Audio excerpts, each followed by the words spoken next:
On November the 3rd, 1976, at approximately 4:15 p.m., a 23-year-old woman named Svetlana Petrova walked into the American Embassy in Vienna carrying a single photograph that would cost her everything she had ever known.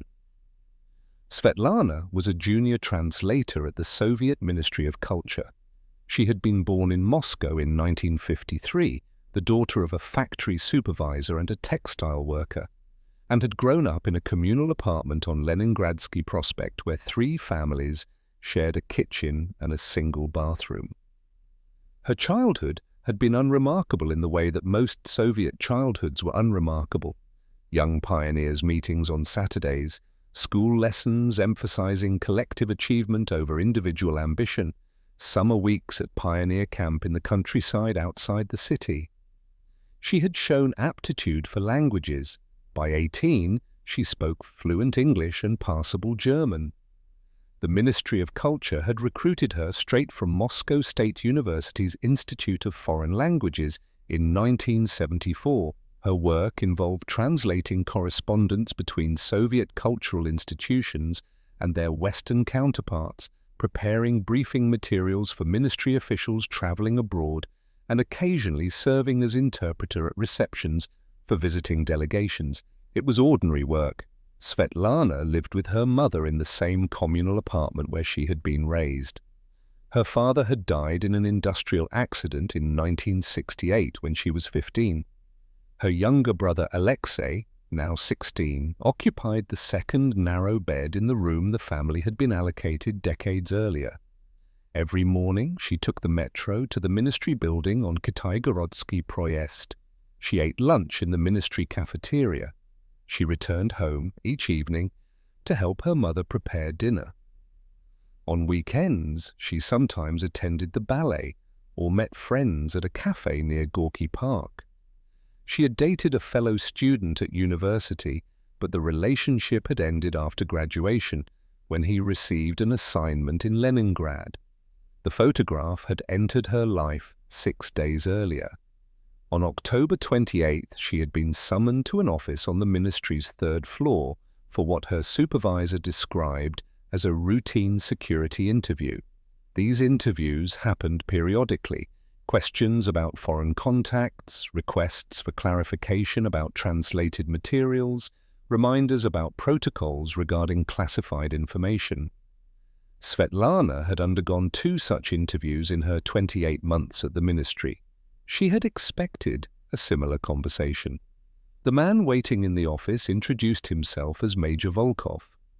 He was perhaps 45 years old, wearing a dark suit that fit him poorly across the shoulders. He gestured for her to sit in the chair across from his desk. The room was small, painted an institutional beige, with a single window overlooking the interior courtyard. Volkov opened a folder and removed a single black and white photograph, approximately 4 by 6 inches. He placed it on the desk between them. The photograph showed a group of young people in someone's apartment. Svetlana recognized the setting immediately. It was the apartment of the Lebedev family, who lived 2 floors below in her building. In the center of the frame stood her brother Alexei. He was holding what appeared to be a typewritten page. Around him, 7 or 8 other young people sat on furniture or stood against the walls. A young woman Svetlana didn't recognize was reading from a notebook. "Your brother attends interesting gatherings," Volkov said. She looked at the photograph. Alexei had told her he was studying with classmates that evening. She had believed him. The realization of what she was seeing arrived in stages. First recognition, then confusion, then a cold understanding of what the photograph represented. Volkov explained in measured, bureaucratic language what the photograph documented. The gathering had taken place on October 15th. According to information gathered by the Second Chief Directorate, the participants had been reading and discussing materials classified as anti-Soviet propaganda. Specifically, they had circulated typewritten copies of works by authors whose publications were forbidden in the Soviet Union. Witnesses reported that participants had engaged in discussion criticizing certain policies of the state. Under Article 70 of the RSFSR Criminal Code, such activities constituted anti-Soviet agitation and propaganda. The penalty could include up to 7 years of imprisonment plus 5 years of internal exile. Your brother is 16 years old, Volkov continued. He's young, impressionable. These things can be reconsidered depending on circumstances. Svetlana had sat very still. She understood what was happening with the clarity that comes from growing up in a system where such conversations were part of the architecture of daily life. She had heard stories, everyone had heard stories. Volkov outlined what he required. She would provide periodic reports on activities within the cultural ministry. She would document which officials had contact with Western visitors. She would note anything unusual in the correspondence she translated.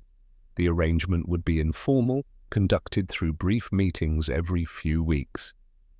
In exchange, the matter of her brother's activities would be set aside. He would receive a warning. The photograph would remain in a file, inactive, as long as she cooperated. She had 72 hours to decide. Svetlana had spent those 72 hours barely sleeping. She understood the mathematics of her situation. If she refused, Alexei would be arrested. Her mother, already fragile since her husband's death, would not survive her son's imprisonment. If she agreed, she would become an informant, one of thousands who sustained the surveillance apparatus through small betrayals. She would inform on colleagues. She would document the ordinary activities of ordinary people trying to maintain contact with the outside world. Then she remembered the cultural delegation to Vienna. She was scheduled to travel as translator for a group of ministry officials attending a conference on cultural exchange. The delegation would depart November the 1st and return November 7th. 6 days in Vienna, 6 days outside the reach of Volkov and his files and his photograph. The idea had formed slowly. The American embassy, she could simply walk in. She could ask for help. She had joined the delegation as scheduled. For 2 days, she had translated at the conference, eaten dinner with ministry officials, returned to the hotel each night. On the 3rd day, during a scheduled free afternoon, she had told her colleagues she wanted to visit a museum. She had taken a taxi instead to the American embassy on Boltzmann-Gasse. Now she sat in a small room on the 2nd floor. A man named James Morrison sat across from her. He was perhaps 35, with prematurely grey hair and a face that revealed nothing. He had introduced himself simply as a consular officer. Though Svetlana understood he was almost certainly CIA, she had explained her situation in halting English. She had shown him the photograph. She had stolen it from Volkov's desk during a moment when he had stepped out of the room during their second meeting. Morrison examined the photograph for a long time. His expression remained unreadable. Finally, he looked up at Svetlana and asked a single question. "What exactly do you want from us?" The KGB's 7th Directorate, responsible for surveillance of Soviet citizens, operated according to protocols refined over 6 decades of totalitarian control. By 1976, the Directorate employed an estimated 300,000 personnel across the Soviet Union, supplemented by a network of informants that some Western intelligence analysts placed at over 1 million individuals. The system functioned through leverage. KGB officers identified vulnerabilities in citizens' lives, a family member's questionable associations, evidence of black market activity, possession of forbidden literature, contact with foreigners, and converted those vulnerabilities into cooperation. The recruitment tactics varied in sophistication, but the underlying mechanism remained constant: find what a person cannot afford to lose, then threaten to take it away. Documents declassified after the Soviet collapse revealed the systematic nature of these operations. Regional KGB offices maintained quotas for informant recruitment. Officers received performance evaluations based partly on the number of sources they developed. A 1973 internal memorandum from KGB headquarters in Moscow emphasized the particular value of informants placed within cultural and educational institutions, where contact with Western ideas and individuals was most frequent. These sources, the memo noted, could identify ideological deviation before it metastasized into organized opposition. Svetlana Petrova had become a target not because of anything she had done, but because of where her brother had gone 3 times in the autumn of 1976. Her family's history was unremarkable within the context of Soviet working-class life. Her father, Pyotr Petrov, had worked as a supervisor at the Serp-I Molot metallurgical plant in eastern Moscow. The factory produced steel for construction projects across the USSR. On March 14, 1968, a crane malfunction had caused a load of steel beams to collapse, killing Pyotr and 2 other workers. Svetlana had been 15, Alexei had been 8. Their mother, Galina, received a modest pension and continued her work at a textile factory in the Krasnopresnenskaya district, where she operated looms manufacturing fabric for state clothing enterprises.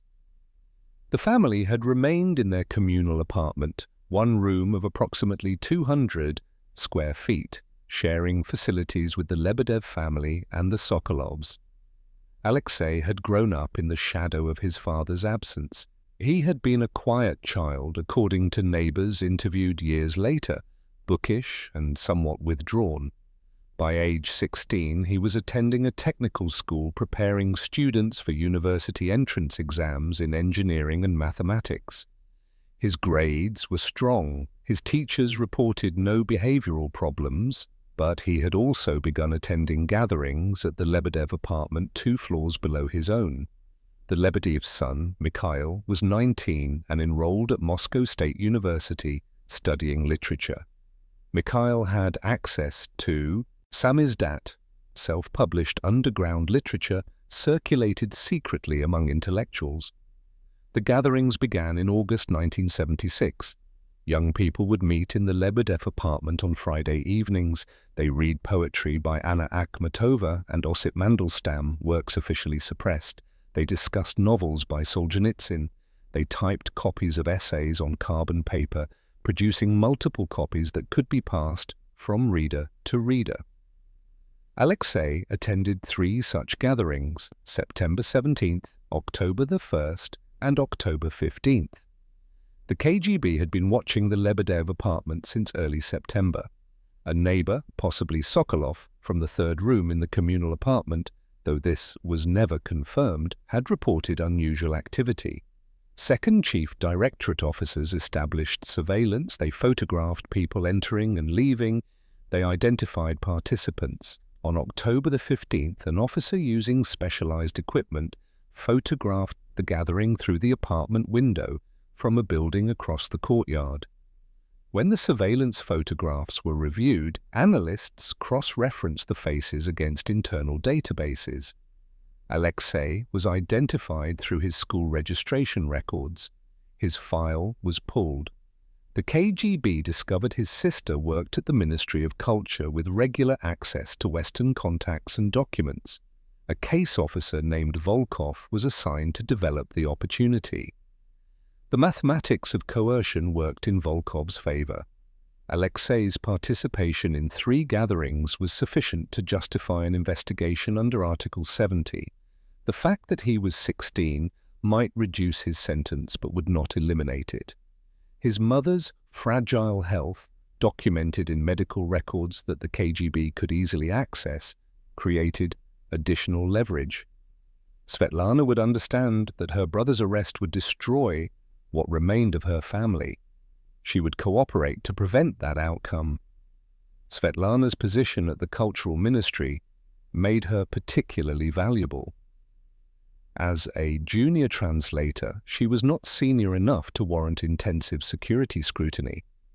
Her background check had revealed nothing problematic: working-class family, no foreign connections, adequate performance at university. Yet her work gave her access to correspondence between Soviet cultural institutions and their Western counterparts. She prepared briefing materials for officials traveling abroad. She attended receptions where visiting delegations from Western countries discussed programs and exchanges. She handled documents that, while not highly classified, provided insight into the ministry's operations and priorities. Most significantly, she held authorization for occasional foreign travel. The November delegation to Vienna had been approved weeks before Volkov approached her. Such travel privileges were rare and tightly controlled. A translator who could operate abroad, even under the supervision of ministry officials, was considerably more useful than one confined to Moscow. Volkov's calculation was straightforward. Svetlana was not important enough to watch closely, but important enough to have access. She could be coerced through family pressure. She could be deployed with minimal risk. The surveillance photographs of her brother represented not evidence intended for prosecution, but rather currency to be spent on recruitment. What Volkov had not calculated was that the same foreign travel authorization that made Svetlana valuable also gave her options. In Vienna, James Morrison had spent 90 minutes with Svetlana in the secure room at the embassy. He had asked detailed questions about her work, her access, her family situation, and Volkov's specific demands. He had examined the photograph she had stolen. He had taken notes in a small leather-bound notebook. When the conversation concluded, he had told her to return to her hotel and continue with the delegation as planned. He would be in touch within 48 hours. That evening, Morrison drafted a cable to CIA headquarters in Langley, Virginia. The cable, declassified in 1999, ran to 3 single-spaced pages. Morrison summarized Svetlana's situation, assessed her potential value, and outlined the operational risks. The cable's final paragraph read, "Subject desperate, potentially useful, extreme risk. Recommend provisional approval for contact with authority to develop further. Coercion by KGB creates motivation, but also vulnerability to double-agent operation. Request guidance on approach." The cable was transmitted on November the 4th at 11:47 p.m. Vienna time. 11 days later, on November 15th, a memo from the Soviet East European Division at CIA headquarters authorized Morrison to proceed with developing Svetlana as a source. The memo stipulated strict limitations on initial contact, required Morrison to assess her reliability through low-value intelligence production, and mandated regular security reviews. The approval was conditional and could be revoked at any time. By the time the approval arrived, Svetlana had already returned to Moscow. She had met with Volkov and agreed to his terms. She had begun her work as an informant for the KGB, documenting activities at the Cultural Ministry, noting which officials met with Western visitors, preparing reports on conversations she translated or overheard. What Volkov didn't know was that copies of those same reports would soon be making their way to the CIA through dead drops in Moscow parks. On December 18, 1976, Svetlana placed a folded newspaper on a bench in Gorky Park that contained 3 photocopied pages from the Cultural Ministry's restricted files. The training had taken place during her final 2 days in Vienna. Morrison had arranged the sessions carefully, scheduling them during periods when the official delegation had free time, and Svetlana's absence would attract minimal attention. The first meeting occurred on November the 5th in a safe-house apartment in the Josefstadt district. Morrison had picked her up 3 blocks from her hotel at 2:30 in the afternoon. The drive took 17 minutes. The apartment was on the 4th floor of a building that looked like dozens of others on the street. Cream-colored facade, tall windows, a small balcony overlooking a narrow courtyard. Inside, Morrison introduced her to a second officer who identified himself only as Peter. For the next 4 hours, they taught her the fundamentals of clandestine tradecraft. Peter demonstrated dead drop procedures using a metal box approximately 8 by 6 inches.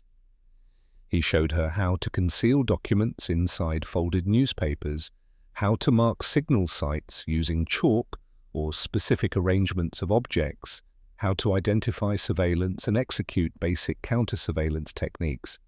Morrison explained communication protocols, when to make contact, when to wait, what to do if she suspected compromise. They practiced. Svetlana rehearsed placing and retrieving items until her movements became mechanical. Peter corrected her repeatedly: move more naturally, don't look around, treat the bench or the trash receptacle or the gap behind the radiator as if it were completely ordinary. Think of yourself as someone walking through a park or entering a building, not as someone conducting espionage. The second session took place on November 6th, her last full day in Vienna. This meeting lasted nearly 4 hours and focused on security protocols. Morrison walked through scenarios: what to do if questioned by authorities, how to explain unusual movements or activities, when to abort an operation. He outlined emergency procedures. If she needed immediate extraction, she could signal by marking a specific location in Moscow, a lamppost on Kalinin Prospect with red chalk. The signal would be checked daily. If confirmed, extraction procedures would begin within 72 hours, though Morrison emphasized this option was reserved for genuine emergencies only. Peter provided her with materials: a miniature camera concealed in a cigarette lighter, carbon paper for making copies without using official photocopiers, a hollow container disguised as a lipstick case for transporting microfilm. He taught her how to photograph documents using the camera, how to minimize shadows and ensure legibility, how to store the film safely. Morrison's instructions regarding what intelligence to provide were explicit and emphatic. Start with low-value material, he told her. Do not attempt to access information beyond your normal scope of work. Your value lies in longevity, not in a single, dramatic intelligence coup. Build patterns gradually. Establish yourself as reliable. We need to verify that you can operate securely before escalating to more sensitive material. He gave her specific guidance: ministry organizational charts, travel schedules for officials visiting Western countries, lists of cultural institutions maintaining regular contact with foreign counterparts, information that would be useful for understanding Soviet cultural operations but would not trigger intensive security investigations if its compromise were detected. The bench in Gorky Park had been selected during that second Vienna session. Svetlana mentioned she walked through the park twice weekly, on Wednesday evenings when she met a friend who lived near the park's southern entrance, and on Saturday afternoons when she sometimes stopped there during errands. Morrison and Peter consulted a map. They identified a bench along the main path, positioned where surveillance would be difficult to maintain without obvious static positions. The location was public enough that her presence would not seem unusual, isolated enough that a dead drop could be executed without witnesses. Now, 6 weeks after returning to Moscow, Svetlana approached that bench at 6:14 p.m. on a Wednesday evening in mid-December. The temperature was -8 degrees Celsius. Snow covered the ground in patches, turned grey from footfall and exhaust. She wore a dark wool coat and carried a canvas bag containing items from a grocery store visit: bread, milk, a small package of butter. Under her arm was a copy of Pravda, folded lengthwise. Inside the newspaper were 3 photocopied pages. The first was an organizational chart of the Cultural Ministry's Department of International Relations, showing personnel assignments and reporting structures. The second listed upcoming cultural exchange delegations scheduled for the first quarter of 1977, destinations, dates, participating officials. The third was a memo regarding protocol for handling correspondence from Western cultural institutions. The documents were classified as for official use only, the lowest level of restricted information. Svetlana had copied them using carbon paper during lunch breaks, working in a storage room where old files were kept. She sat down on the bench. Her hands were shaking, though whether from cold or fear she couldn't determine. She had rehearsed this moment in her apartment dozens of times, but the reality felt different. More exposed, more dangerous. 6 other people were visible in this section of the park. A woman walking a dog, perhaps 50 meters away, 2 men in conversation near a fountain that had been drained for winter, a couple walking arm in arm along a parallel path. None appeared to be paying attention to her. Svetlana sat for 6 minutes. This was the protocol: arrive, sit, wait a minimum of 5 minutes to ensure no one was approaching or observing, then depart, leaving the package. She watched the dog walker disappear around a bend in the path. The 2 men near the fountain began walking away.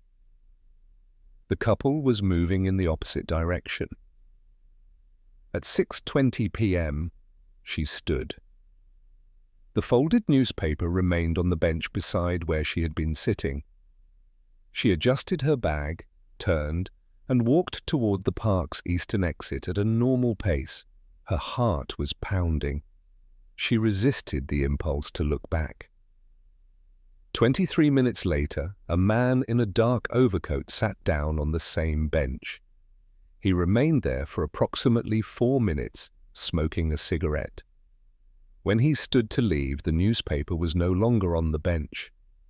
The man was a KGB courier, though Svetlana would never learn his name or see his face. That evening, Svetlana returned to the communal apartment on Leningradsky Prospect. Her mother was preparing dinner, cabbage soup and black bread. Alexei sat at the small table near the window, working on mathematics problems from his technical school coursework. He looked up when she entered and asked if she'd had a good day. She told him it had been ordinary, nothing special. He returned to his calculations. Alexei was unaware that his sister had just committed an act of treason that could result in her execution. He didn't know about the photograph Volkov had shown her, or about the ultimatum, or about the meetings in Vienna. He knew only that his sister worked at a ministry translating documents, that she occasionally seemed tired or distracted, that she had recently begun drinking more than usual. These changes seemed unremarkable to a 16-year-old focused on his own studies and friendships. 3 days later, a CIA analysis cable from Moscow Station assessed the material Svetlana had provided. The cable, declassified in 2001, described the intelligence as marginally useful for establishing baseline understanding of ministry operations. The organizational chart confirmed information already available from other sources. The delegation schedule provided some value for planning surveillance operations against Soviet officials traveling abroad. The protocol memo was of minimal intelligence value. More important than the content, the cable noted, was what the successful dead drop demonstrated. The source could operate. She had accessed restricted material without detection. She had executed tradecraft correctly. She had maintained security. The assessment concluded with a recommendation to continue contact and gradually increase operational complexity. What Svetlana didn't know, what she couldn't know, was that Volkov had already begun intensifying surveillance on her family. Internal KGB records later revealed that monitoring of the Petrova apartment increased by approximately 40% in late November 1976. The building superintendent, who was already providing periodic reports to the KGB, received instructions to note any unusual visitors or changes in routine. The Lebedev family's phone was tapped. A file was opened documenting Alexei's movements, his contacts at technical school, his activities outside classes. Volkov was protecting his investment. He had coerced Svetlana into cooperation, Now he was ensuring she remained cooperative through intensified observation of the very family members she was informing to protect. The machinery, refined over 6 decades, was operating exactly as designed.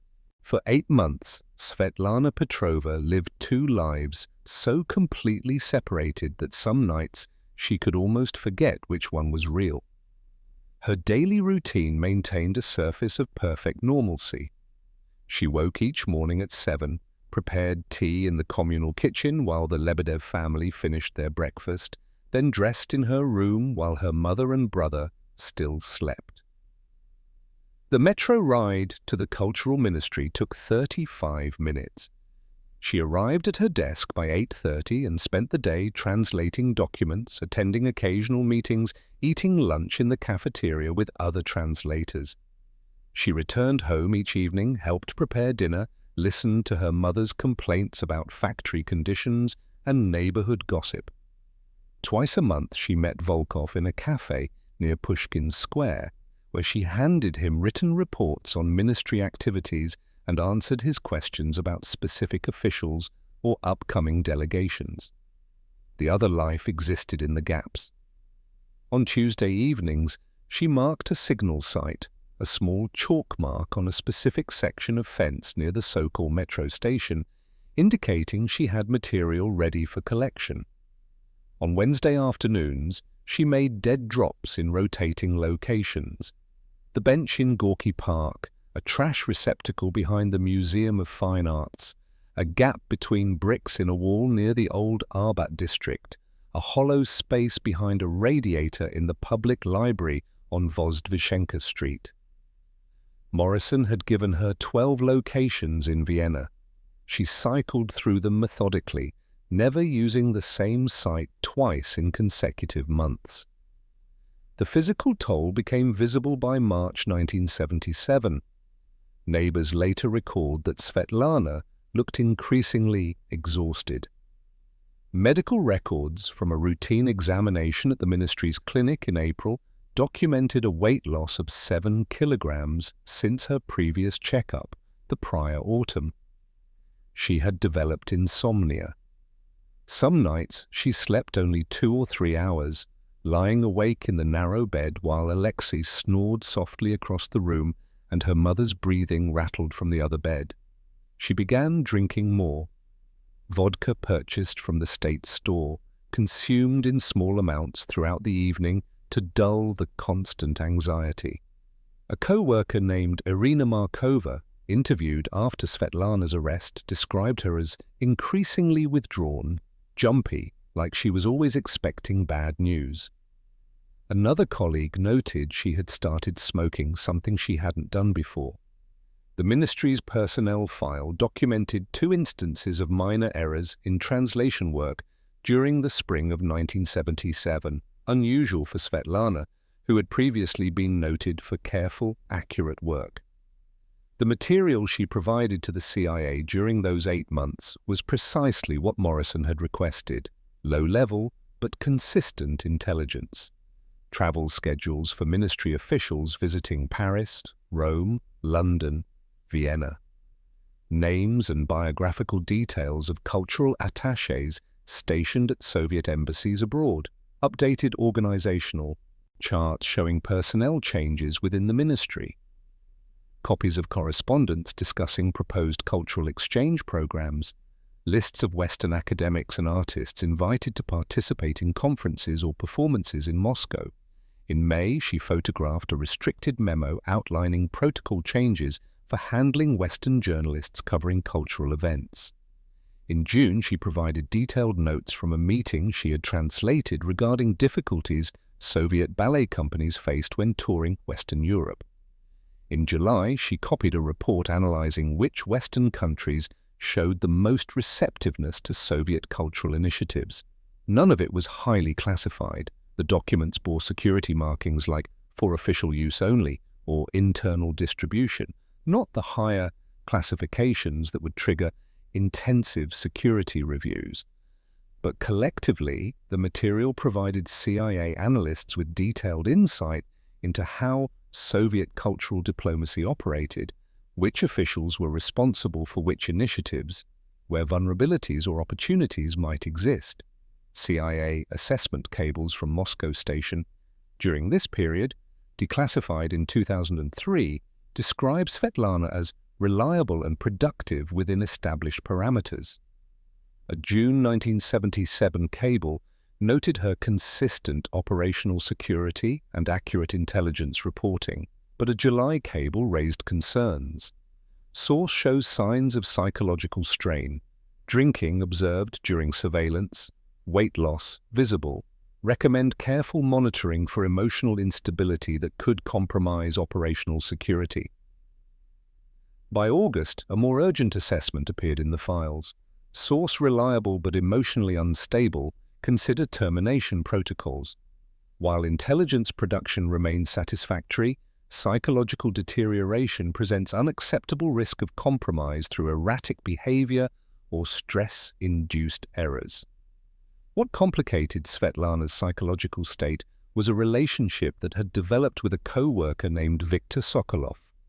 Viktor was 28, a translator specializing in French, assigned to a desk 3 rows from Svetlana's in the ministry's open plan office.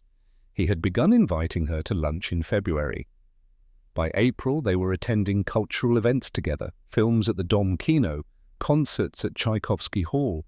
Viktor was serious, gentle, interested in literature and music. He came from a family of engineers in Leningrad. He had no political interests, no dangerous associations, no complications. In June, Viktor told Svetlana he wanted to marry her. He had already approached her mother informally to discuss the possibility. Galina had been enthusiastic. Viktor seemed stable, educated, respectful. A good match. Svetlana kept postponing her answer. She told Viktor she needed time, that she wasn't ready, that her mother's health concerned her, and she wanted to focus on family obligations. The real reason, which she couldn't articulate, was that marriage to Viktor would mean bringing him into the web of deception that now defined her existence.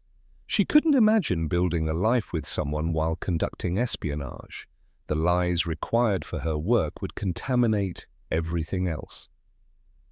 Viktor was patient. He continued inviting her to dinner, walking her home from the metro, discussing their future as if her agreement were inevitable rather than impossible. Meanwhile, a development Svetlana knew nothing about was unfolding 2 floors below in her communal apartment. Alexei had stopped attending gatherings at the Lebedev residence. The last one he participated in had been on December 3, 1976, weeks after Volkov had shown Svetlana the photograph. Alexei's withdrawal had nothing to do with his sister's sacrifice. He had simply grown more cautious after hearing that authorities had questioned students at another technical school about dissident literature. Mikhail Lebedev had also scaled back the gatherings after a friend warned him about possible surveillance. The irony was complete. Svetlana was committing treason to protect her brother from a threat that was diminishing.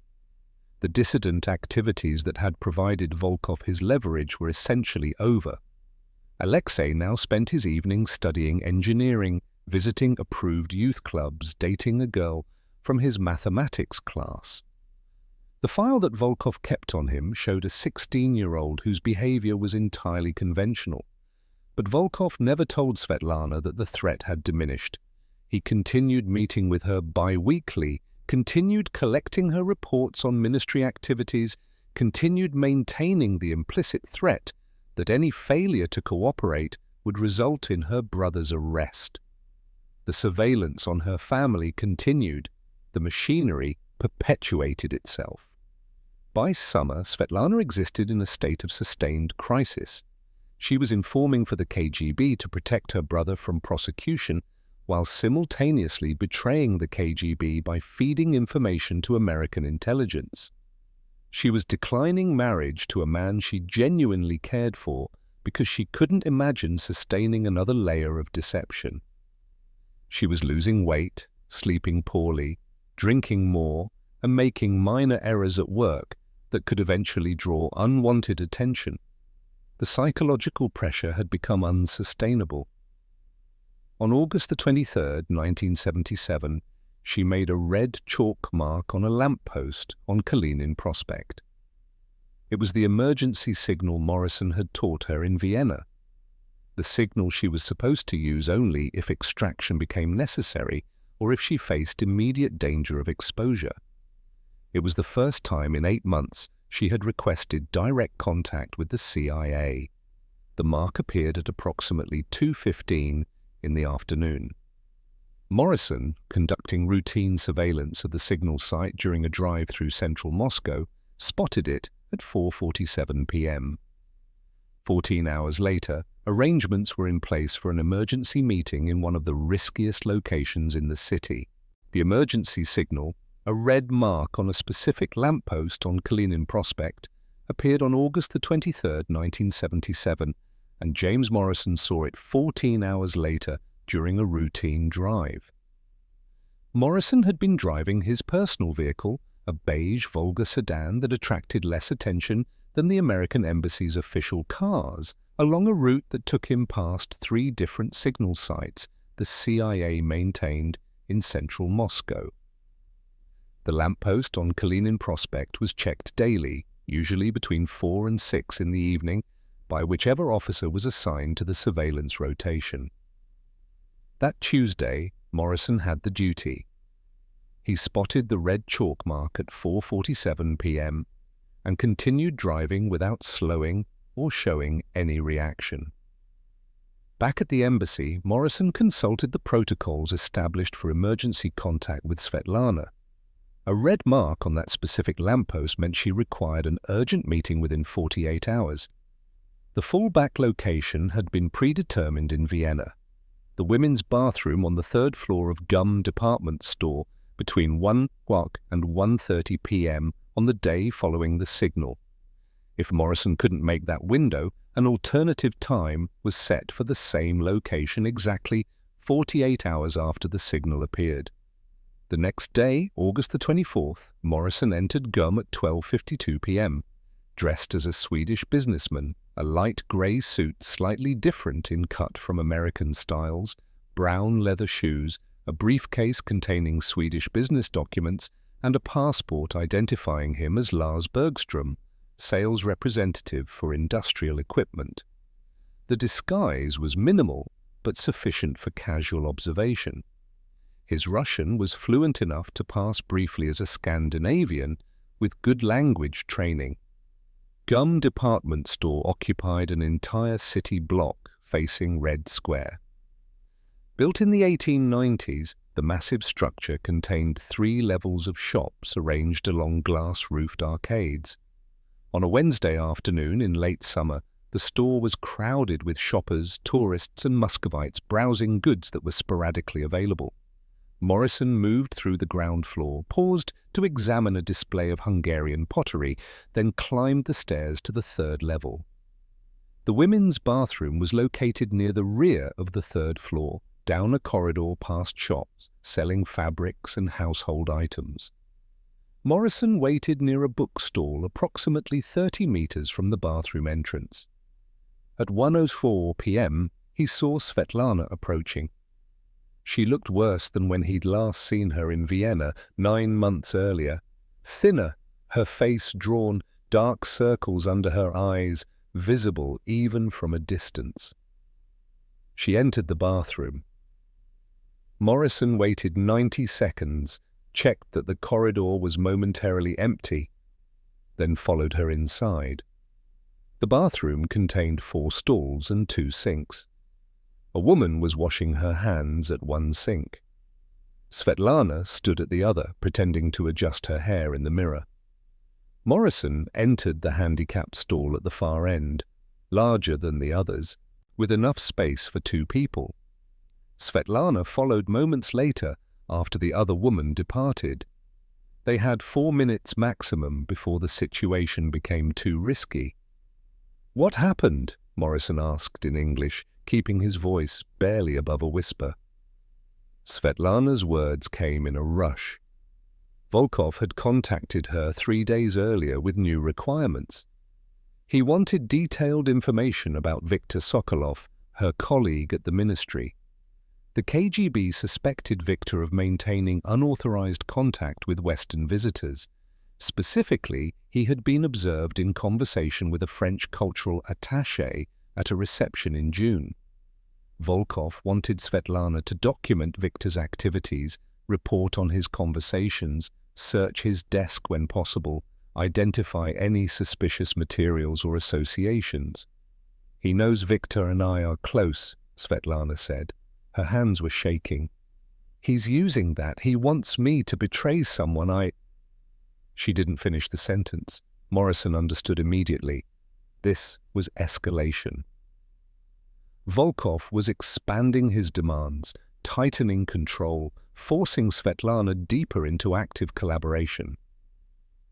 The request to inform on Victor wasn't just about gathering intelligence on a potentially compromised ministry employee.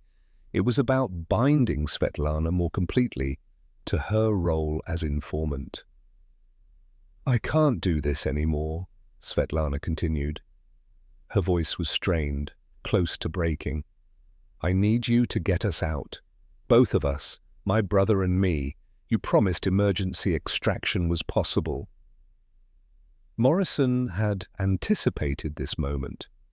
Every agent, under the kind of pressure Svetlana faced, eventually reached a breaking point.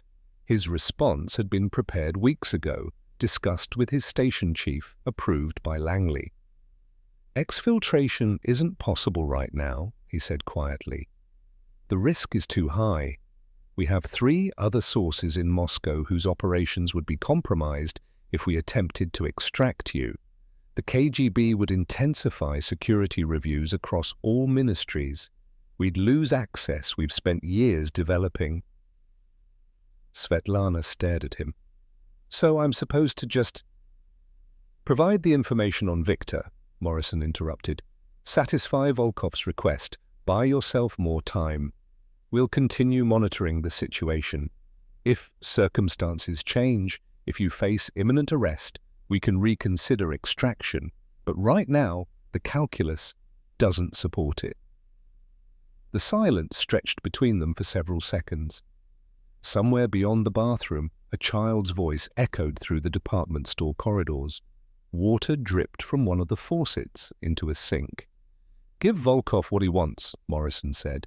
"Make it convincing but not too damaging. Report that Victor seems nervous about something, that you've noticed him being unusually careful about documents, whatever seems plausible. We need you operational, not extracted." More silence. Then Svetlana nodded once, a small movement that might have been resignation or agreement, or simply the physical manifestation of defeat. "How long?" she asked. "I don't know," Morrison admitted. "Months, maybe longer. We'll keep evaluating. And if I can't keep doing this," Morrison met her eyes, "then signal again. We'll adapt. But understand, extraction is the last option, not the first." They left separately. Svetlana exited the stall first, washed her hands at the sink while Morrison remained hidden, then walked out of the bathroom. Morrison waited 30 seconds before emerging. He saw her descending the stairs toward the ground floor, her shoulders hunched forward slightly, moving through the crowd like someone navigating through fog. That evening, Morrison drafted a cable to CIA headquarters. The classified document, declassified in 2004, ran to 2 pages. He summarized Svetlana's situation, Volkov's new demands, and her request for extraction. The cable's recommendation section stated, "Request for exfiltration denied based on operational security concerns and risk to other assets. Source instructed to comply with KGB handlers' demands regarding subject Victor. Situation requires monitoring but does not warrant termination of operational relationship at this time." What the cable didn't include was Morrison's own uncertainty. He had spent the evening after the meeting drinking whiskey in his apartment, thinking about the look in Svetlana's eyes when he'd told her extraction wasn't possible. He had recruited dozens of sources during his career in intelligence. Some had been motivated by ideology, others by money, a few by genuine conviction. Svetlana was motivated by desperation, protecting family from a threat that Morrison suspected, based on reporting from other sources, had already diminished significantly. She was trapped in a machinery that none of them fully controlled. Volkov needed her productivity to justify his own performance metrics. The CIA needed her access to understand Soviet cultural operations, and Svetlana herself needed the illusion that her cooperation was protecting her brother, even as the thing she was protecting him from slowly ceased to exist. Morrison didn't include any of this analysis in his cable. Intelligence work required compartmentalization, separating what was operationally necessary from what was morally complicated. He filed his report and moved on to other responsibilities. 3 days later, on August the 27th, Svetlana met with Volkov at their usual cafe near Pushkin Square. She provided him with a 2-page handwritten report on Viktor Sokolov's activities. The report, preserved in KGB files opened after the Soviet collapse, described Viktor as increasingly nervous and secretive. It noted that he had been observed having extended conversations with the French cultural attaché. It mentioned that Viktor had recently received a letter from abroad. From a cousin in Paris, Svetlana knew, but she omitted that context. It suggested Viktor might be maintaining unauthorized contact with foreign nationals. Approximately 60% of what Svetlana reported was fabricated or distorted. The remaining 40% was accurate but innocuous. Viktor had indeed spoken with the French attaché, but only about coordinating translation services for an upcoming exchange program. He had received mail from Paris. He was somewhat nervous, but mainly because he was waiting for Svetlana to agree to marry him.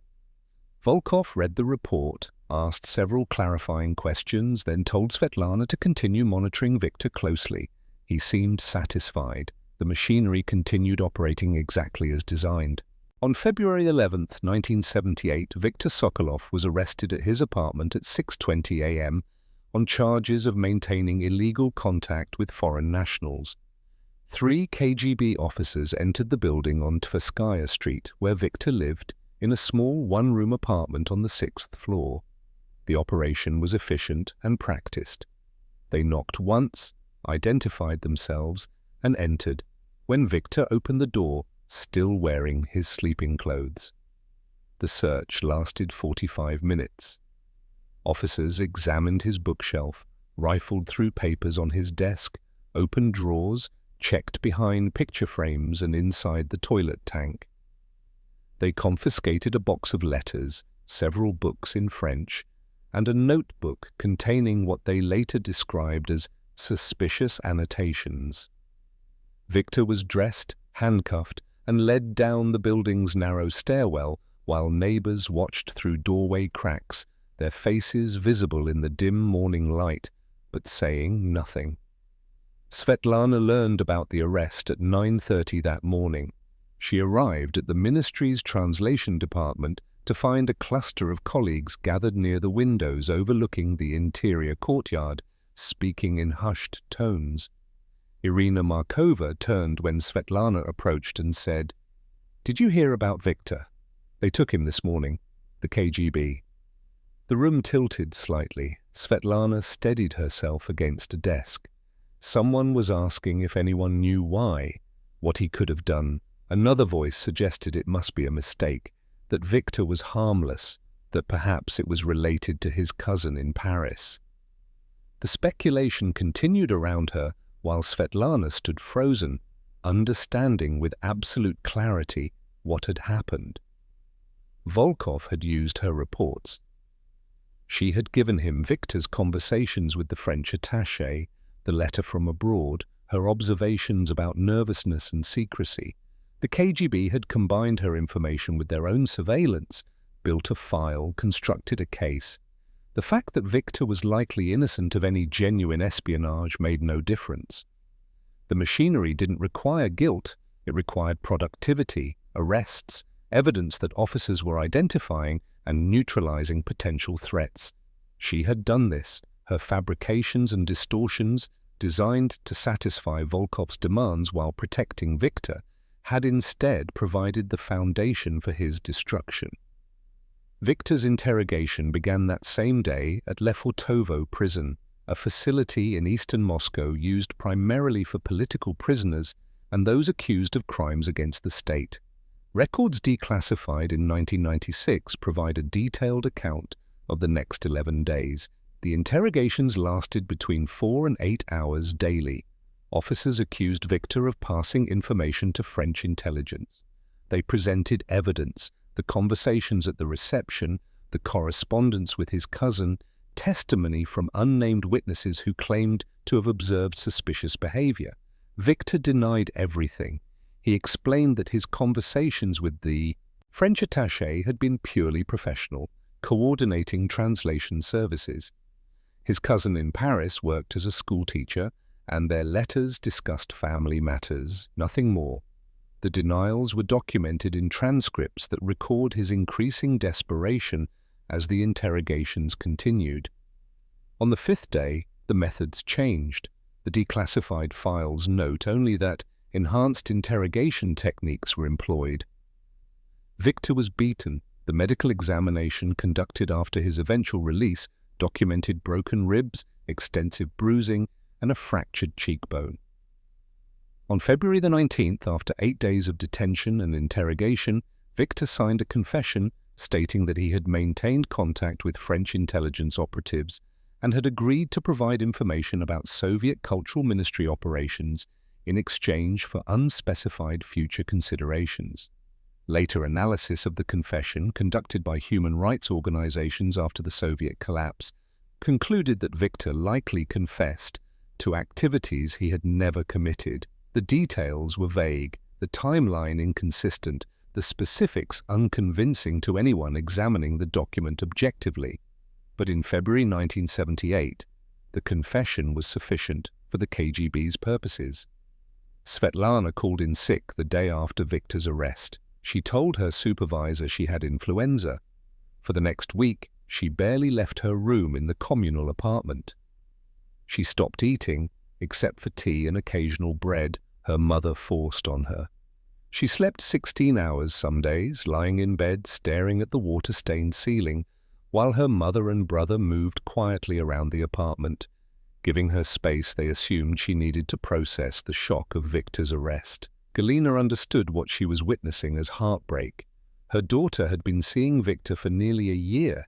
He had wanted marriage. Now he was gone, arrested, likely facing prison. On the 4th day of Svetlana's illness, Galina sat on the edge of her daughter's bed and spoke gently. "Is this about Victor? I know you cared for him, but you'll find someone else. You're young. This will pass." Svetlana said nothing. How could she explain that what she felt wasn't heartbreak, but guilt so profound it felt like physical illness? Her mother patted her hand and left her alone. CIA communication logs from Moscow Station, declassified decades later, show no contact with Svetlana for 37 days following Victor's arrest. She made no dead drops. She marked no signal sites. Morrison noted in a February 28th cable, "No contact from source Sylvia since mid-February. Possible compromise or voluntary termination. Recommend surveillance of known signal sites. Continue, but prepare contingency for loss of source." Then on March 20th, 1978, a chalk mark appeared on the fence near Sokol metro station, indicating material ready for collection.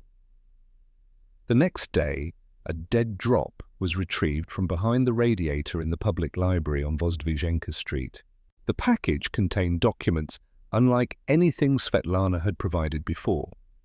Inside was a complete list of KGB officers working under Cultural Ministry cover in Western Europe. 23 names, along with their official positions, actual ranks within the KGB, cities of assignment, and brief biographical details. The list included officers posing as cultural attachés in Paris, Rome, London, Vienna, Stockholm, and Brussels. It identified which individuals were responsible for intelligence collection, which handled recruitment of sources, which managed technical operations. The document represented a massive breach of KGB operational security. Whoever had compiled the list had access to highly classified personnel files, not the routine ministry documents a junior translator would normally see. Svetlana had obtained it by volunteering to organize archived files in a restricted section of the ministry during her lunch breaks over several weeks. A senior administrator, trusting her because of her years of reliable service, had granted access without intensive oversight. She had photographed pages using the miniature camera Morrison had given her in Vienna, working quickly during moments when the archive room was empty. Morrison's assessment, documented in a cable dated March 24, 1978, reflected both satisfaction and concern. Sylvia has produced premium intelligence, most valuable material received from this source to date. List confirms several suspected KGB officers and identifies multiple previously unknown assets. However, source's emotional state remains questionable. Recent loss of personal relationship may be driving reckless behavior. Source appears willing to take extreme risks. Recommend continuation of operational relationship, but enhanced monitoring for signs of instability that could lead to compromise. The cable included a recommendation that Svetlana be encouraged to return to lower-risk intelligence collection, but also noted, source has demonstrated access to restricted files beyond initial assessment. If this access can be maintained safely, intelligence value justifies elevated operational risk. What Morrison's assessment didn't fully capture was the transformation in Svetlana's motivation. She was no longer operating primarily to protect her brother. Victor's arrest had clarified something for her. The machinery would continue regardless of her cooperation. Volkov would make demands. The KGB would find targets. People would be arrested, interrogated, destroyed. If she was going to be part of this machinery, she had decided she would use it to inflict damage, not to protect, but to strike back. The list of KGB officers was the beginning of a new phase in her work, driven not by fear but by something closer to rage. In the 14 months following Victor's arrest, Svetlana Petrova provided information that led directly or indirectly to the compromise of 7 Soviet intelligence operations in Western Europe. The intelligence she produced during this period transformed her from a moderately useful source into one of the CIA's most valuable assets operating inside the Soviet Union. In April 1978, she photographed a restricted memo outlining plans for a cultural exhibition in Brussels that would serve as cover for a KGB recruitment operation targeting Belgian Defense Ministry employees. The operation was quietly disrupted by Belgian security services acting on American intelligence. In June, she provided details about a Soviet cultural attaché in Stockholm who was actually running agents inside the Swedish Foreign Ministry. The attaché was expelled 3 months later. In August, she copied documents revealing how the KGB used invitations to Moscow arts festivals to identify and assess potential Western recruits. The catalogue continued through autumn and winter. She photographed travel itineraries for ministry officials that revealed their actual intelligence assignments. She reported conversations overheard during receptions where KGB officers, believing themselves among trusted colleagues, discussed operational challenges. She identified patterns in how certain cultural programs were structured to facilitate intelligence collection. In December, she provided a detailed organizational chart showing the complete structure of KGB personnel embedded within the Cultural Ministry apparatus, including officers whose cover identities had been carefully maintained for years. Each piece of intelligence was meticulously collected, carefully photographed or transcribed, and delivered through dead drops executed with mechanical precision. Morrison noted in a January 1979 assessment cable, "Sylvia has become one of our most productive Soviet sources. Intelligence quality consistently high, operational security maintained despite elevated access to sensitive materials. Source demonstrates sophisticated understanding of intelligence value and collection priorities." By spring 1979, CIA analysts in Langley were using Svetlana's reporting to build comprehensive maps of Soviet cultural intelligence operations across Western Europe. Her information cross-referenced with signals intelligence, diplomatic reporting, and other human sources to expose networks that had operated successfully for years. A classified internal assessment dated May 1979 ranked her among the top 15 human intelligence sources the CIA maintained worldwide. But the intelligence production came at a cost that was documented in Morrison's observation reports from the handful of brief meetings they conducted during this period. In November 1978, Morrison met Svetlana in a museum gallery for a 4-minute conversation while both pretended to examine paintings. His report described her as noticeably thinner, affect flat, responses minimal. A February 1979 contact in a crowded metro station produced an even more concerning assessment. Source appears physically depleted, psychologically detached, continues to function operationally but displays signs of severe emotional exhaustion. Neighbors in the communal apartment on Leningradsky Prospect later recalled this period with disturbing clarity. Anna Lebedeva, interviewed in 1995, described Svetlana as moving through Moscow like a ghost, there but not there, going through motions but absent somehow. She would return from work, pass through the communal kitchen without acknowledging greetings, disappear into her family's room. On weekends, she rarely left the apartment except to make her operational drops, which her family and neighbors interpreted as shopping trips or walks. Her relationship with her mother deteriorated steadily. Galina noticed the drinking first, vodka bottles appearing more frequently, her daughter taking drinks before dinner, sometimes during. The weight loss concerned her. She tried cooking Svetlana's favorite foods, but meals often went uneaten. Svetlana became irritable, snapping at small annoyances, then retreating into long silences. Several times Galina asked if she wanted to see a doctor. Svetlana always refused. "I thought she was still grieving Victor," Galina told investigators years later. "I didn't understand it was something else entirely." Alexei, now 19, had his own life taking shape, separate from his family's declining situation. He had completed technical school with strong marks and secured a position at the Moscow Engineering Institute, working as a junior researcher in a department focused on industrial machinery design. His romance with the mathematics student had ended, but he was dating someone new, a young woman named Katya, who worked in the institute's administrative office. His dissident activities, those 3 poetry readings in autumn 1976 that had triggered the entire cascade of events, had been abandoned completely. Mikhail Lebedev had been quietly warned by someone with connections to state security that his gatherings were being monitored. The readings stopped in early 1977. Most participants, including Alexei, simply moved on with conventional lives. The file the KGB maintained on Alexei now showed a young man whose interests consisted of engineering problems, occasional cinema visits, and a girlfriend he hoped to marry within 2 years. There was nothing in his behavior that warranted continued surveillance or intervention.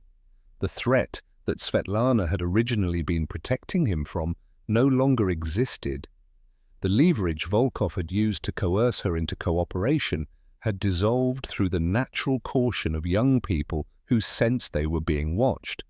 But the machinery, once set in motion, perpetuated itself through different mechanisms. Volkov continued meeting Svetlana bi-weekly, continued receiving her reports on ministry activities, continued filing documentation. that portrayed him as running a productive informant. He received commendations in early 1979 for his work developing sources within cultural institutions. His career benefited from Svetlana's cooperation.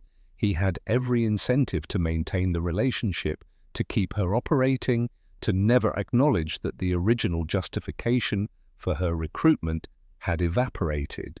Similarly, the CIA had profound incentive to keep Svetlana in place. She was producing exceptional intelligence. Her access appeared to be expanding rather than contracting. Morrison's reports emphasized her value while downplaying the psychological deterioration he documented. A productive source was worth the moral complexity of running someone who showed signs of instability. Everyone, Volkov, Morrison, the CIA, the KGB, benefited from Svetlana's continued operation. Everyone except Svetlana herself. In June 1979, she requested another emergency meeting. The red chalk mark appeared on the lamppost on Kalinin Prospect on June 18th. Morrison met her 3 days later in the same bathroom at gum department store they had used before. "I need extraction," Svetlana said immediately. She looked worse than during their previous emergency contact. Her hands trembled constantly. Her voice was hoarse. "I can't continue, please." Morrison had anticipated this. His instructions from Langley had been explicit. Deny extraction requests unless operational compromise was imminent. Svetlana's intelligence production was too valuable to terminate voluntarily. "Your work is incredibly important," Morrison told her. "You're saving lives, preventing operations that would harm Western security. I know this is difficult, but you need to understand how valuable you've become." "I don't care about value," Svetlana said. "I'm asking you to get me out." Morrison explained again what he'd explained before. Extraction would compromise other operations, would trigger security reviews that could expose additional sources, would sacrifice long-term intelligence collection for short-term humanitarian concerns. The decision had been made at the highest levels. She was too valuable to extract. "How much longer?" she asked. "I can't say, but we'll continue supporting you. We can arrange payment, transfer funds to an account you can access later. We can—" "I don't want money. I want out." Morrison's report on the meeting, declassified in 2006, concluded, "Request for exfiltration denied per previous guidance. Source extremely distressed, but agreed to continue operations. Recommend increased monitoring for signs of imminent collapse. Despite emotional deterioration, Sylvia remains our most productive asset in Soviet cultural apparatus and should be maintained as long as operationally feasible." The mathematics of betrayal were precise and remorseless. Svetlana had betrayed her country, betrayed her colleague Victor, betrayed the trust of everyone around her. In exchange, she had gained nothing except the continued operation of a machinery that would never release her because she had made herself too useful to everyone who controlled its mechanisms. She returned to her apartment that evening. Her mother asked where she'd been. Svetlana said she'd gone walking. Alexei was studying at the table, preparing for an examination at the institute. He looked up briefly, smiled, returned to his work. The threat she'd sacrificed everything to protect him from existed now only in the files Volkov maintained to justify his continued use of her. But the files were enough. The machinery, refined over 6 decades, required only documentation, not reality, to sustain itself. On September 4th, 1979, a routine audit at the Cultural Ministry revealed that certain restricted files had been accessed outside normal working hours on 23 separate occasions over the previous 18 months. The audit was standard bureaucratic procedure, conducted every 2 years by the Ministry's Internal Security Department in coordination with KGB oversight personnel. Teams of administrators reviewed access logs for restricted materials, cross-referenced them with work schedules and authorization records, and flagged any irregularities for further investigation. The process was methodical and unglamorous, clerks comparing handwritten logs against typed schedules, noting discrepancies in thick ledgers, compiling lists of anomalies that might warrant attention. Most irregularities had mundane explanations. An official working late to prepare for a foreign delegation might access files outside normal hours with verbal permission from a supervisor that wasn't properly documented. A translator might check materials during lunch breaks to meet urgent deadlines. The audit's purpose was not to find spies, but to identify procedural violations, enforce proper documentation, and maintain the appearance of rigorous security oversight. The patterns emerged slowly. Access logs from the ministry's archive of restricted personnel files showed entries for materials checked out on evenings and weekends when the archive was technically closed but could be accessed by staff working overtime. Cross-referencing these entries with security guard schedules revealed times when only minimal supervision was present. Further analysis identified 3 ministry employees whose names appeared repeatedly in connection with after-hours access: a senior administrator who frequently worked late, a records clerk responsible for maintaining the files themselves, and Svetlana Petrova, junior translator. The senior administrator's access was easily explained. His position required regular consultation of personnel files for assignment decisions. The records clerk's presence was inherent to her duties. Svetlana's repeated access was more difficult to account for. She had signed out files on 23 occasions between March 1978 and August 1979, always during lunch breaks or late afternoons when archive supervision was minimal. The materials she had accessed included KGB personnel records for officers assigned to cultural positions abroad. On September 18th, the Security Department opened a preliminary investigation. This phase involved reviewing Svetlana's work history, interviewing her supervisors about job performance, and quietly examining her background for potential security concerns. The investigation moved at the pace characteristic of Soviet bureaucracy: slow, methodical, generating extensive documentation at each stage. Svetlana knew nothing about any of this. She continued her routine, translating documents, meeting with Volkov bi-weekly, making dead drops for the CIA. In early October, she photographed a memo analyzing which Western countries were most receptive to Soviet cultural initiatives in Africa and Latin America. On October the 8th, she delivered the material through a dead drop in Gorky Park. Everything seemed normal. On October 15th, she was summoned to a meeting with her direct supervisor, a woman named Lyudmila Konstantinova, who had worked at the ministry for 18 years. The meeting took place in Konstantinova's small office overlooking the interior courtyard. Svetlana assumed it concerned a translation assignment or perhaps scheduling for an upcoming delegation. Konstantinova began with general questions about Svetlana's workload and job satisfaction. Then the questions became more specific. Had Svetlana been working unusual hours recently? Why had she volunteered to organize archived files the previous year? Did her translation duties require consultation of personnel records? Svetlana felt her pulse accelerate, but kept her expression neutral. She explained that she had volunteered for archive work to make herself more useful to the ministry, to gain broader understanding of how departments were structured.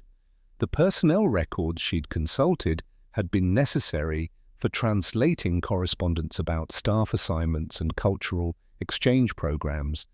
Everything she said was technically plausible. Konstantinova made notes on a pad of paper. She asked about Svetlana's personal life. Was everything acceptable at home? Any financial difficulties, problems with family? The questions seemed casual, almost sympathetic, but Svetlana understood their purpose. This was preliminary screening, assessing whether personal stress might explain irregular behavior. The meeting lasted 25 minutes. Konstantinova concluded by saying she was conducting routine reviews of all translators to ensure proper resource allocation. Svetlana should continue her excellent work. Nothing in Konstantinova's tone suggested alarm or suspicion, but Svetlana recognized the encounter for what it was.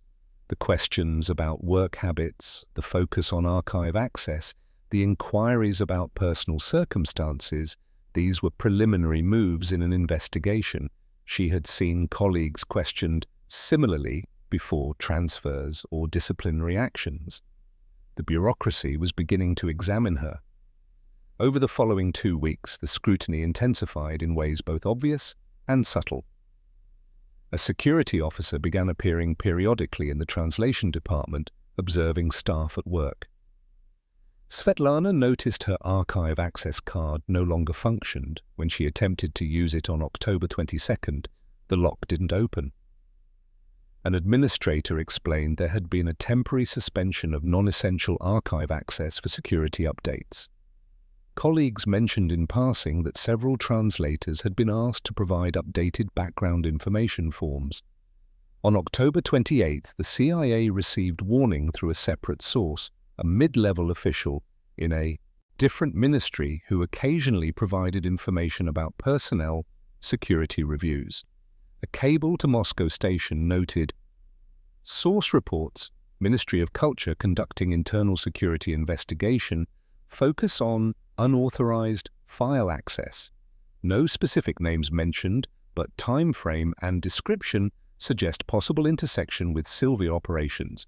Recommend heightened caution." Morrison made the decision immediately.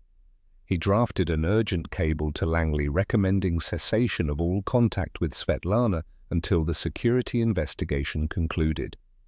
The risk of compromise had increased dramatically. Any continued operational activity could expose her if she was under active surveillance. Better to go dark, let the investigation play out, hope it led nowhere. The problem was communicating this decision to Svetlana without making contact.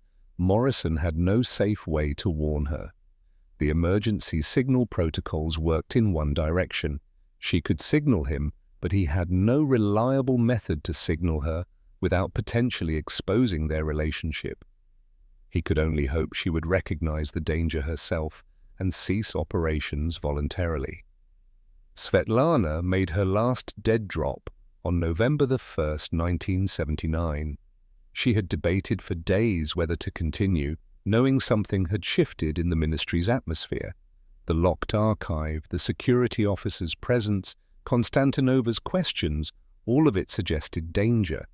But she also felt a desperate need to communicate with Morrison, to warn him, to request extraction one final time, now that genuine compromise seemed possible.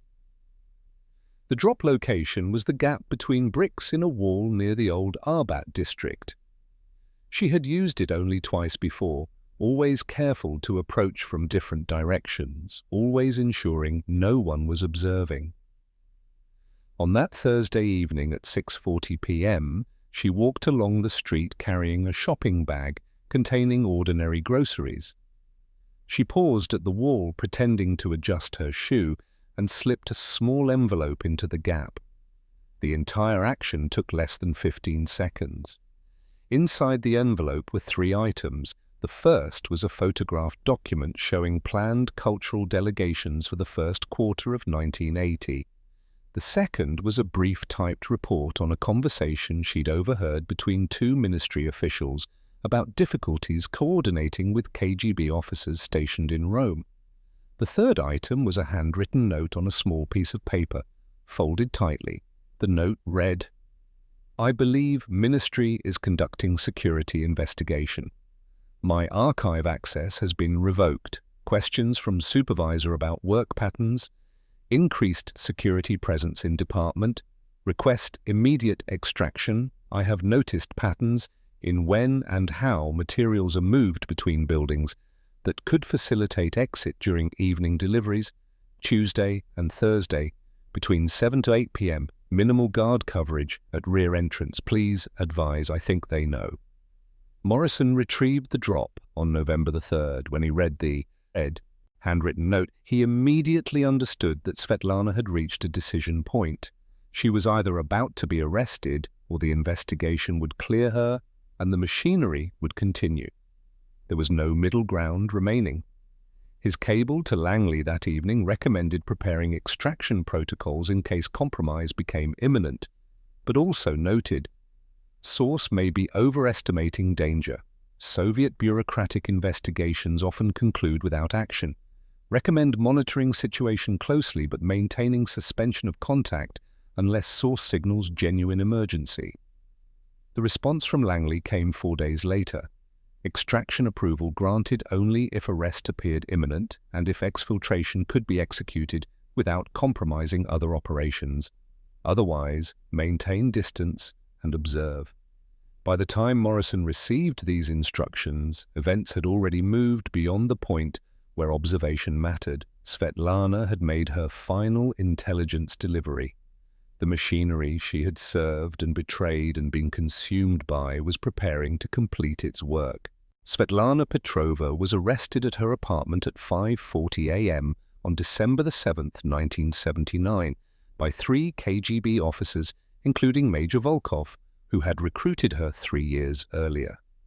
The knock on the door was firm but not violent.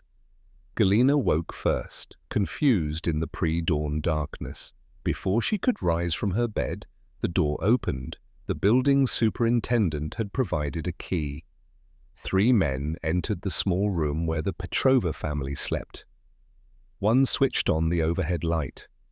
Svetlana sat up in her narrow bed, already knowing what was happening. Across the room, Alexei remained asleep for a few seconds more before the commotion woke him. Volkov stood near the doorway while the other 2 officers moved efficiently through the room. One showed Galina an official document, an arrest warrant, while speaking in low, bureaucratic tones about cooperation and procedure. The other officer told Svetlana to dress. She was being taken for questioning regarding matters of state security. She should come without resistance. Galina began crying, asking what her daughter had done, insisting there must be some mistake. One of the officers gave her a glass of water and 2 pills, explaining they would help her remain calm. Medical records later indicated the pills were a mild sedative, standard procedure to prevent family members from creating disturbances during arrests. Within 20 minutes, Galina was sitting on her bed in a foggy, compliant state, while Svetlana was led out of the apartment. The search was thorough, but yielded nothing. Officers examined every item in the family's room: clothing, books, papers, the few personal possessions accumulated over years of Soviet life. They checked behind furniture, inside the light fixtures, underneath floorboards. They found no espionage equipment, no classified documents, no physical evidence of betrayal. Svetlana had been scrupulously careful. The miniature camera Morrison had given her in Vienna had been hidden in a park months earlier when she sensed danger increasing. She kept no notes, no records, nothing that could physically connect her to intelligence activities. But the KGB didn't need physical evidence. They had access logs, surveillance reports, witness statements, and a timeline that connected ministry security breaches with Svetlana's documented activities. She was taken to Lefortovo prison, the same facility where Victor had been held and beaten 2 years earlier. Her interrogation began at 9:15 that morning in a small room with concrete walls painted institutional green. Files declassified in 1997 provide detailed documentation of what followed over the next 19 days. The interrogators were methodical. They presented the access logs showing her repeated consultation of restricted files. They displayed photographs of her entering and leaving the archive at unusual hours. They produced statements from ministry security personnel who had observed her behavior. They outlined a timeline. Intelligence regarding Soviet cultural operations had been compromised beginning in spring 1978, precisely when Svetlana's archive access had begun. She denied everything initially, She explained that her archive work was voluntary, aimed at improving her value to the ministry. Her access to personnel files was necessary for translation duties. If security breaches had occurred, they had nothing to do with her activities. She maintained this position through the first week of interrogation, answering questions for 6 to 8 hours daily, sleeping on a concrete bench in a cell barely large enough to lie down, eating thin soup and bread brought twice each day. The interrogators were patient. They didn't beat her as they had beaten Victor. The methods were different for different prisoners, calibrated to what the interrogators believed would be most effective. For Svetlana, they used exhaustion, isolation, and the steady accumulation of evidence she couldn't explain away. On December 14th, they introduced new material. They showed her photographs taken by surveillance teams, images of her placing items at dead-drop locations in Gorky Park, near the Museum of Fine Arts, along the wall by the old Arbat district. The photographs weren't clear enough to show exactly what she was leaving, but they documented the actions themselves. How did she explain repeatedly visiting these locations, pausing briefly, then departing? What innocent reason could account for this pattern? She had no answer that would satisfy them. The evidence was circumstantial but overwhelming in its accumulation. On December 18th, after 13 days of interrogation, Svetlana signed a confession stating that she had provided classified information to American intelligence operatives. The confession was carefully worded. She admitted photographing ministry documents and delivering them through dead drops in Moscow. She acknowledged that American intelligence had recruited her during a trip to Vienna in November 1976. But she protected operational details. She never mentioned Morrison's name, describing her contact only as an American embassy official. She kept the descriptions of their meetings vague, a room somewhere in Vienna, brief encounters in Moscow she couldn't precisely recall. She claimed she had been coerced through threats against her family, though she couldn't explain why she had continued operating for 3 years. The interrogators pressed for more specifics. Who was her handler? Where exactly had meetings occurred? What other sources did she know about? Svetlana repeated that she couldn't remember details, that she had been frightened and confused, that she had tried to provide worthless information to satisfy her handlers without truly damaging Soviet interests. On December 19th, Alexei was arrested at his workplace at the Moscow Engineering Institute. He was brought to Lefortovo and held in a cell 3 floors below his sister's. The arrest had nothing to do with his dissident activities from 1976, which the KGB file showed had been abandoned years ago. He was arrested purely as leverage, a mechanism to pressure Svetlana into providing the operational details she had so far withheld. When interrogators informed Svetlana that her brother was now in custody, facing potential prosecution as an accomplice, she broke down completely. She begged them to release him, insisted he knew nothing about her activities, pleaded for them to understand she had been trying to protect him all along. The irony was absolute and terrible. The brother she had betrayed her country to protect was now imprisoned because of that same betrayal. The interrogators offered a transaction, complete cooperation in exchange for leniency toward Alexei. Svetlana provided additional details, more specifics about document access, clearer descriptions of what intelligence she had delivered, but she still protected Morrison's identity and the identities of other CIA personnel. Some core of resistance remained. Prison visitation logs from Lefortovo, preserved in the archives, show that Galina Petrova visited her daughter once, on December 28, 1979. The visit lasted 12 minutes. Guards later reported that both women cried throughout the encounter, that little was said beyond expressions of love and sorrow. Galina never returned. She told neighbors she couldn't bear to see her daughter in that place, couldn't bear to hear Svetlana ask about Alexei, couldn't bear the weight of what had happened to her family. The trial took place on February 3, 1980, in a closed courtroom inside the Moscow City Court building. No journalists were present, no outside observers.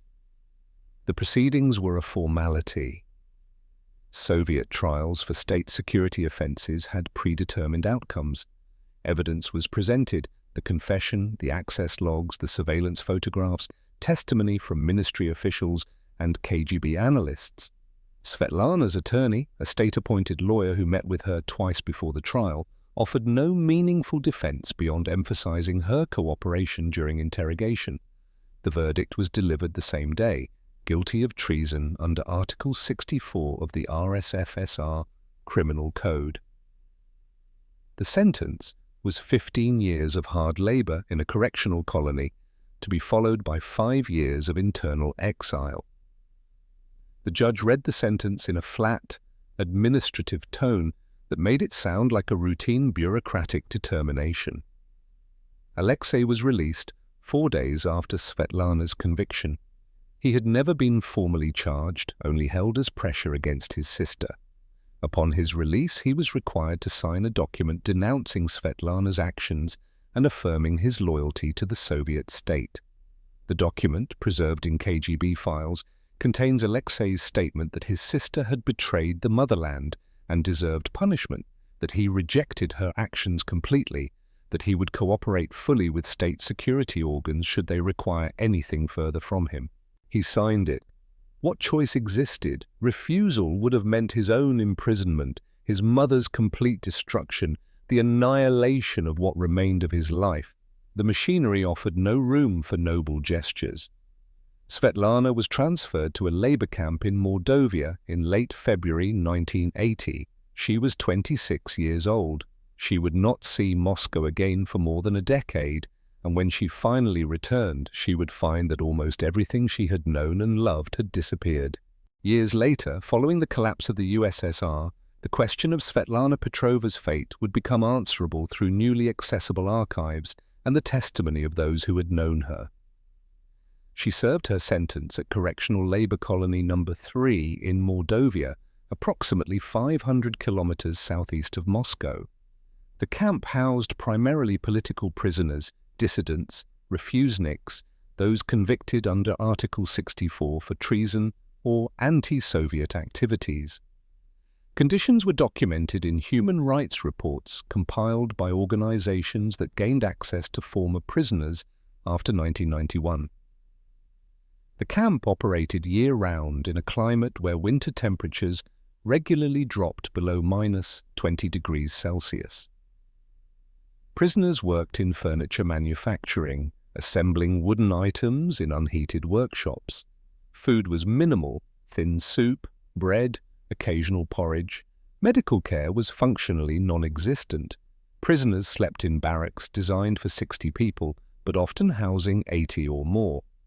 Svetlana's camp records, declassified in 1996, show she received 3 disciplinary citations during her imprisonment: once for insufficient work productivity in 1982, once for unauthorized conversation with another prisoner in 1984, and once for failure to attend mandatory political education session in 1987. Each citation resulted in reduction of already scarce rations and temporary assignment to punishment cells. Otherwise, her file describes her as quiet, compliant, withdrawn. James Morrison's career with the CIA continued without interruption. He remained in Moscow until 1981, then transferred to Vienna for 3 years before returning to headquarters in Langley. He was promoted to Senior Operations Officer in 1984.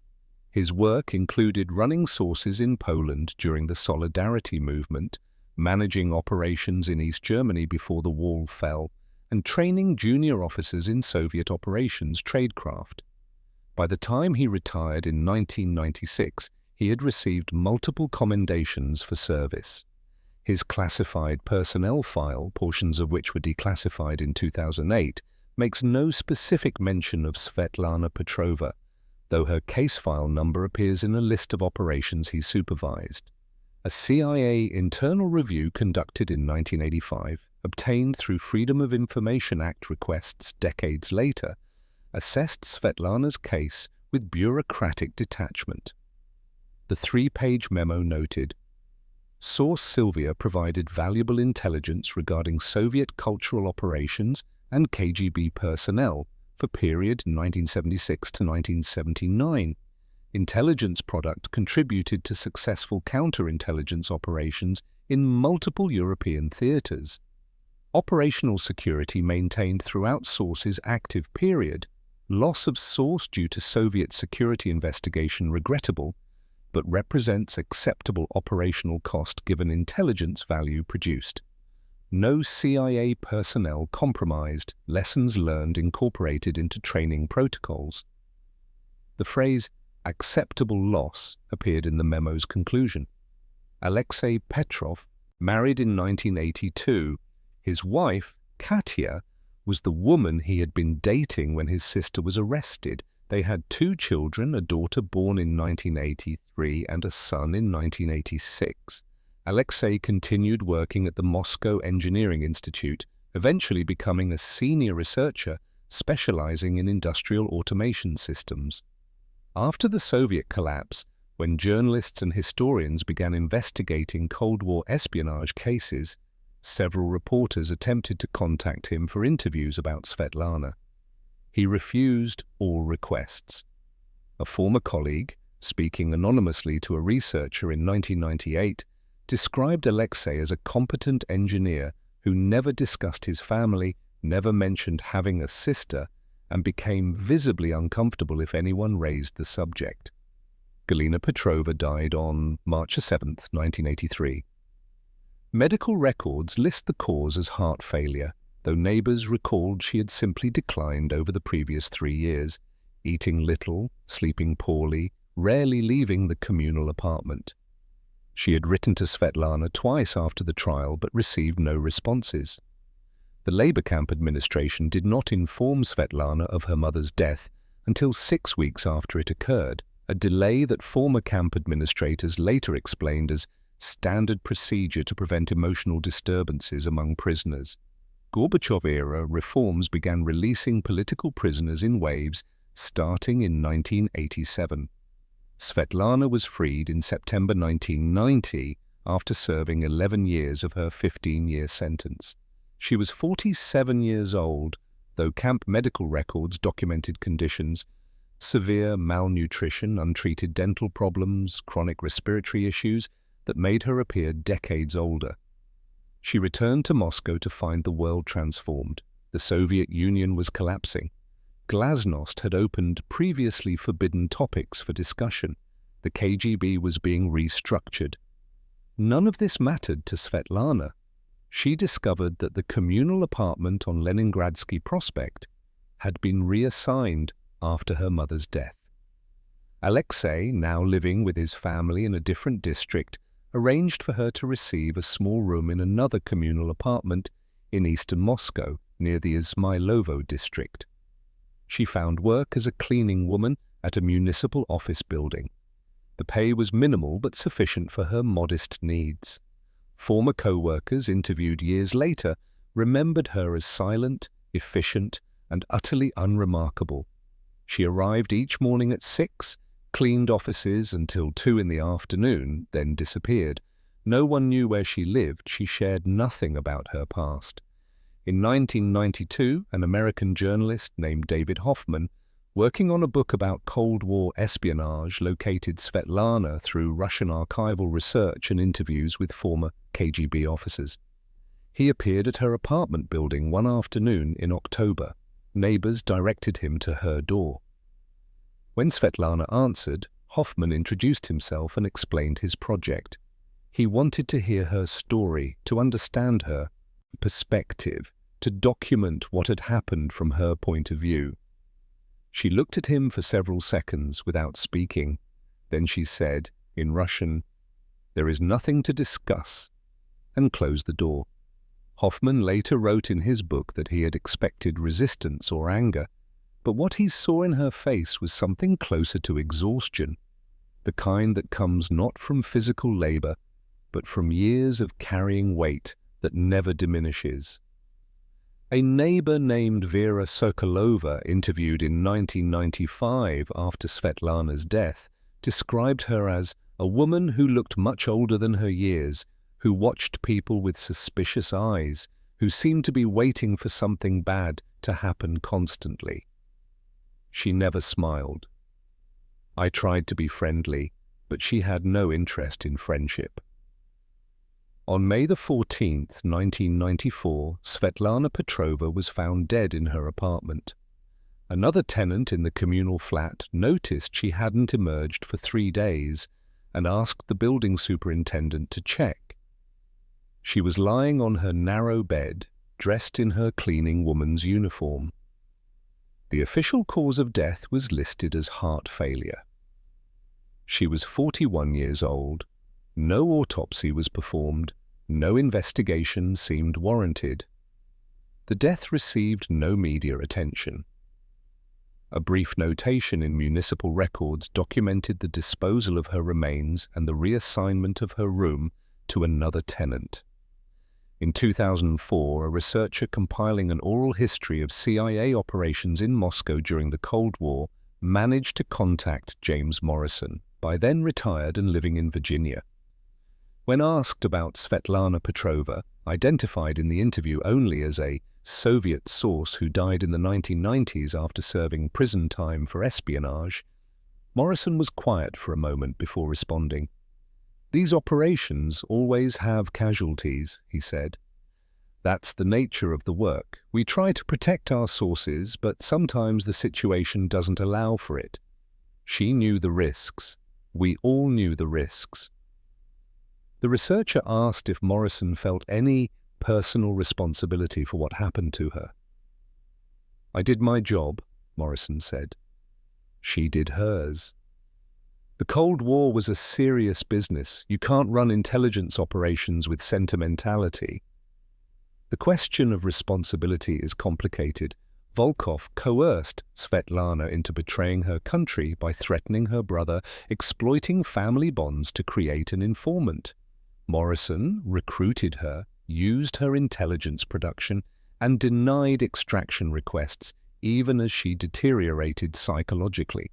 The Soviet system created the totalitarian machinery that made such coercion possible.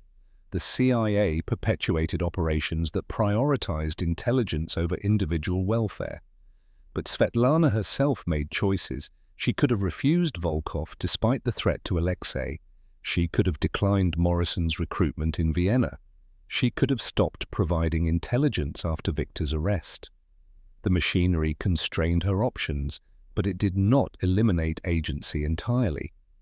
Perhaps responsibility belongs to everyone, and no one, dispersed across individuals and institutions, diluted by competing priorities and impossible circumstances, lost in the bureaucratic machinery that consumed her. The file remains. In CIA archives, she is Case 4788K, 3 volumes of cables, assessment reports, and operational documentation spanning November 1976 to November 1979. In Russian archives, the file contains her confession, interrogation transcripts, trial records, and camp documentation. A life reduced to documents, classified and stored, and occasionally examined by researchers studying Cold War intelligence operations. There is no memorial to Svetlana Petrova. No plaque acknowledges her sacrifice or her suffering. Her grave in a Moscow cemetery is marked with a simple stone bearing only her name and dates.